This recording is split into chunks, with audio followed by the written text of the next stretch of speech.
நம்பிக்கை நாற்றுக்களை நடவு செய்து அமர்ந்திருக்கின்ற மறுமலர்ச்சி விவசாயி வணக்கத்திற்கும் வழிகாட்டுதலுக்கும் உரிய மன்னச்செல்வனூர் நடராஜன் அவர்களே, பெட்ரோல் பங்கு வச்சிருக்காரு. பாங்கறிந்த பட்டிமண்டபத்தினுடைய நடுவர் பெருந்தொகை கும்பத்தை கண்டால் கும்பிடாத இஸ்லாமிய கிறிஸ்தவர்கள் கூட நாஞ்சில் சம்பத்தை கண்டால் கையெடுத்து கும்பிடுகிறார்கள் என்கிற அளவிற்கு பட்டி தொட்டிகளில் எல்லாம் தமிழை இயக்கத்தை கட்டி நிர்மாணிக்கின்ற நாவுக்கரசர் நாஞ்சிலார் அவர்களே, இல்லாதது இருப்பதாக பேசுகின்ற பொல்லாத வித்தைக்கு சொந்தக்கார எதிர்கட்சி தலைவர் மயிலாடுதுறையில இருந்து பொய்யும் கையுமாக புறப்பட்டு வந்திருக்கின்ற பொய்யாமொழி புலவன் மயிலாடுதுறை அழகிரி அவர்களே, அவர் மாணிக்கம் அவர்களே, மாவட்ட கழகத்தினுடைய பொருளாளர் வழக்கறிஞர் திருமூர்த்தி உள்ளிட்ட மாவட்ட நிர்வாகிகளே, ஒன்றிய கழகத்தினுடைய பொருளாளர் நாகா வெங்கடேசன் உள்ளிட்ட ஒன்றிய நிர்வாகிகளே, திரளாக கூடியிருக்கிற தமிழ் பெருமக்களே, பூனை குட்டிகள் எல்லாம் யானை குட்டிகள் என்று ஆர்ப்பரிக்கிற போது புரட்சி புயலின் புலிக்குட்டிகள் நாங்கள் என்று புயவழிவை காட்ட புறப்பட்டிருக்கிற வைகோவின் வானம்பாடிகளே, பால்நிலை தூட்டும் பறிவுள்ள தாய்மார்களே, பத்திரிகையாளர்களே, அரசியல் எல்லைகளை கடந்த நடுநிலையாளர்களே, உங்கள் அத்தனை பேருக்கும் முதற்கனையுடைய நன்றிகளை தெரிவித்துக் கொள்கிறேன். மாட்சிமை தங்கிய நடுவர்களே, மணப்பாறையா இல்லை ஜனப்பாறையா என்கிற அளவிற்கு திருப்புகிற திசையெல்லாம் மக்கள் குவிந்திருக்க நாயகன் வைகோவின் நிறத்திலே பிறந்த வைரமுத்து பார்த்துவிட்டு சொன்னார், சோகத்தின் நிறம் கருப்பு என்று யார் சொன்னது? இதோ வெள்ளை நிறத்தில் ஒரு சோகம் என்று சொன்னார். அந்த தாஜ்மஹாலை நம்முடைய எதிரணி தலைவர் மயிலாடுதுறை அழகிரி அவருடைய காதல் மனைவியோடு சுற்றி பார்த்துவிட்டு காணாத கலைப்பார அந்த முற்றத்திலே உட்கார்ந்து உரையாற்றி அளவலாவுகிற போது அந்த அண்ணி இவர்கிட்ட கேட்டிருக்கிறாங்க, எங்க ஷாஜகான் தன்னுடைய காதல் மனைவி மும்தாஜ் இறந்த போது இப்படி ஒரு தாஜ்மஹாலை கட்டினார், ஒருவேளை நாளை எனக்கு ஏதாவது ஆச்சுன்னா என்னதை கட்டுவீங்கன்னு கேட்டப்ப இவர் சொன்னாரா, நான் உன் தங்கச்சியை கட்டுவீங்கன்னு. நடுவர் அவர்களே, அப்படி ஒரு வில்லங்கமான ஆள் அவரு. அவருக்கு பக்கத்திலே வந்திருக்கிற தம்பி மேடையை விட்டு இறங்கிட்டு இருக்கிறார். அவர் இவரை விட விவரமானவர்.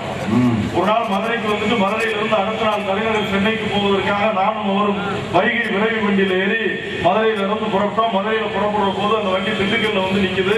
திண்டுக்கல்ல ஒரு பாட்டி 4-5 பையோட வேக வேகமா இருந்து உடனே அந்த பாட்டிக்கு உதவி பண்ணணுங்கிறதுக்காக விடுதலை வேலை அந்த மூட்டை முடிச்செல்லாம் வாங்கி உட்கார வச்சு அந்த பாட்டியை ஆறாம உட்கார வச்சுட்டு பாட்டி உட்காருன்றப்போ அந்த பாட்டி சொல்லிச்சு, தம்பி உன்னை பார்த்தா என் பேரப்புள்ள மாதிரியே இருக்கு, ரொம்ப நன்றிப்பா, இன்னொரு உதவி பண்ணணும்னு சொல்லிச்சு. உடனே ஒரு வேகமா என்னன்னு கேட்டாரு, உன்னோட நான் திண்டிவனத்துல இறங்கணும், கொஞ்சம் அசந்து தூங்கிட்டா இறக்கி விட்டுருப்பா அப்படின்னு சொல்லிச்சு.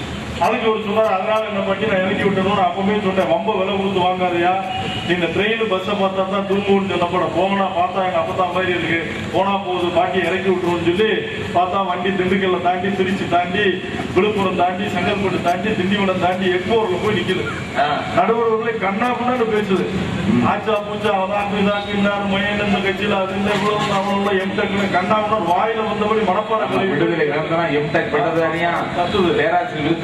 மகனா பேச்சுவனத்துல வளர்ந்து சந்திரபுரம் அப்படி இப்படி ஒரு மாதிரி பாட்டியை கூப்பிட்டு காம்ப்ரமைஸ் பண்ணி பாட்டி நடந்து போச்சு, 100 ரூபா திண்டிவனம் போய் சேருங்கன்னு சொல்லிட்டு சரி வாயா போலாம் அப்படின்னா திரும்பவும் பாத்தீங்கன்னா ஏதோ மணப்பாறை திருவிழாவில் குழந்தைய துளைச்ச பெற்றோர் மாதிரி திரும்பி பாக்குறாரு. அதான் கிளவி போயிடுச்சுல வாயா போவோம் அப்படின்னு அப்பதான் சொன்னேன். அப்படி அது இல்லைண்ணே, நான் இந்த கிளவின்னு நினைச்சு இன்னொரு கிளவியை நான் திண்டிவனத்துல அது நீங்க ஏறுற நீங்க பயணம் செய்யற கம்பார்ட்மெண்ட்ல கிளவிகளா ஏறுறா கிளவிகளின் சாம்ராஜ்யம். ஆமா, இந்தியாவினுடைய ஜனாதிபதி கிளவி, சபாநாயகர் கிளவி, தமிழ்நாட்டுல போலீஸ் டிஜிபி கிளவி, எதிர்கட்சி தலைவி கிளவி, முதலமைச்சரும் அந்த ரகம் தான். ஆக நடுகிறவர்களே, இப்படி 2 பேர் இன்றைக்கு மணப்பாறையிலே ஒரு நல்ல சூழலில் நிஜங்களை விடவும் நிழல்களை நிதர்சனமாகி விட்டிருக்கிற நிகழ்கால அரசியலில் ஜனநாயகம் மீது ஆணா இல்லை பெண்ணா என்று அடையாளம் காட்ட முடியாத அற்புதமான பெயர், ஆனாலும் ஜனநாயக தூரத்திற்கு அப்பாலும் உடல் விளக்குகள் கணித்துவிட்ட ஒரு பட்டிமன்றத்தை இங்கே அண்ணன் துரைஜார் அவர்கள் 1993 திராவிட இயக்கத்தில் புயல் வீசிய துயரமான காலத்தை பார்க்கிறேன், எதிரே பள்ளம் தெரிகிறது, ஆகையினால் வண்டியை வேறு திசைக்கு மாற்றுகிறேன், இல்லை என்றால் வண்டி குடை சாய்ந்து விடும் என்று 62 அண்ணா அன்றைக்கு ஒரு தீபத்தை வகுத்த காரணத்தினால் 67 அன்னை தமிழ்நாட்டின் முதலமைச்சராக மகடம் தட்டி தொடங்கிய வைகோ 98 யாரை எதிர்த்து களத்திற்கு வந்தோமோ அந்த 98 62 அண்ணா எடுத்த வியூகத்தின் அடிப்படையில் எதிரும் புதிருமாக இருந்த அனைத்திந்திய அண்ணா திராவிட முன்னேற்ற கழகத்தோடு அன்றைக்கு கைகோர்த்தார். 3 நாடாளுமன்ற உறுப்பினர்கள் பொதுத்துறை நிறுவனங்களில் சுற்றுச்சூழலுக்கு கேடு விளைவிக்காமல் மாசுபடுத்தாமல்